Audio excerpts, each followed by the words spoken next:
Alright, Heat Nation. Today, I just wanted to talk about Bam Adebayo's ceiling in the NBA. And as we know, he just came off his best season, averaging 15.9 points, 10 rebounds, 5 assists, on top of 1 steal and 1.3 blocks per game. And the player I love to compare Bam to is Kevin Garnett. And if you compare Kevin Garnett's stats from his third year to Bam Adebayo this year, they're crazy similar. I mean, KG averaged 18 and a half points, 10 rebounds, 4 assists, with 1.8 blocks and 1.7 steals. Bam Adebayo is already way more efficient. And yes, there's a difference in style of play and also the era, but the fact remains the same. Bam Adebayo shot 57% from the field, while KG shot just 49%. Now, what they're making on this video, Bam Adebayo is only 22 years old, and he just signed a 5-year, $196 million deal with the Miami Heat as an extension. But Bam Adebayo just made his first all-defensive team, and there's only room to get better. Bam is a poor three-point shooter and free throw shooter as well. And although his role isn't to shoot threes, but he is undersized at around 6'9" or 6'10", whatever. So it would help if he shot around 3 or 4 threes per game at around 34-35%. That would give Miami a whole new look on the offensive end, and it will make it a lot harder for other teams to game plan for, right?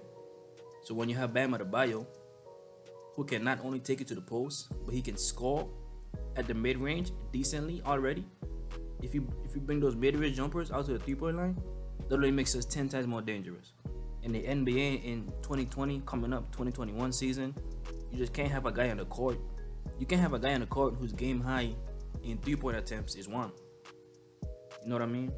And we saw in the NBA Finals when Bam was hurt, when they subbed in Kelly Olynyk, the Lakers looked confused because of Kelly Olynyk's ability to space out the floor. He's 7-foot shootout at the 3.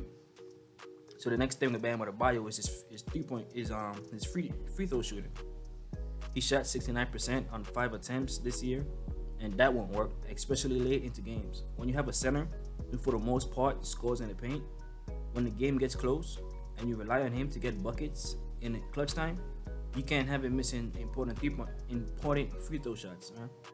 So if he can get that to around 75%, or maybe Bam Adebayo can be one of those guys who shoots 60% in the regular season, but when it's clutch time, he goes 10 for 10 or 5 for 5 or whatever it is. Maybe he can be one of those guys. One thing I do love about Bam is that he always shows up to work. Last year he played 82 games. This year he played 72. As we know, there's only 72 games this year, so he's always show us to work. He's not injury prone at all. But so just a quick recap of Bam's ceilings. I got Kevin Garnett. Now he's gonna need some work to get there, because after all, Kevin Garnett is an all-time great.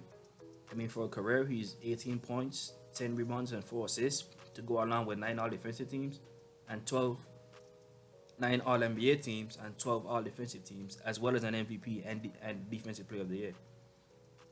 But he's well on his way to get there. He's only 22, and there's so much more time to grow. Now, will he ever get an MVP? Well, I don't think Bam might ever be an MVP because of his scoring. You know, in today's NBA, they love scoring. So if you're not scoring a bunch of points, I don't think you'll ever get an MVP. So Bam Adebayo, I don't see him getting up there to the 25, 26 points per game. I think Bam's career high, if I had to guess, would probably be around 24 points per game. But if he can get those rebounds up and those assists up, maybe he has a chance. But I think Bam Adebayo is not far off of winning a Defensive Player of the Year, maybe in a couple of years. He's already 1 block, 1 steal. He's only 22. He's the most versatile defender in the league besides Ben Simmons.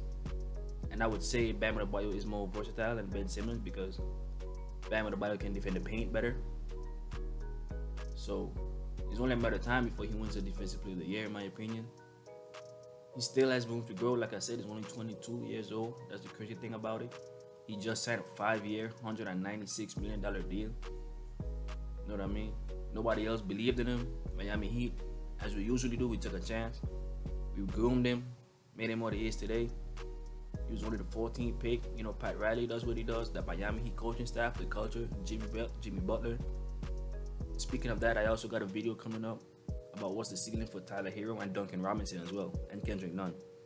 So if y'all want to see that, like the video, subscribe, turn on your post notifications, comment below what you think. So in other words, without further ado, this is Miami Heat Nation, Miami fans united, and y'all have a blessed day, man.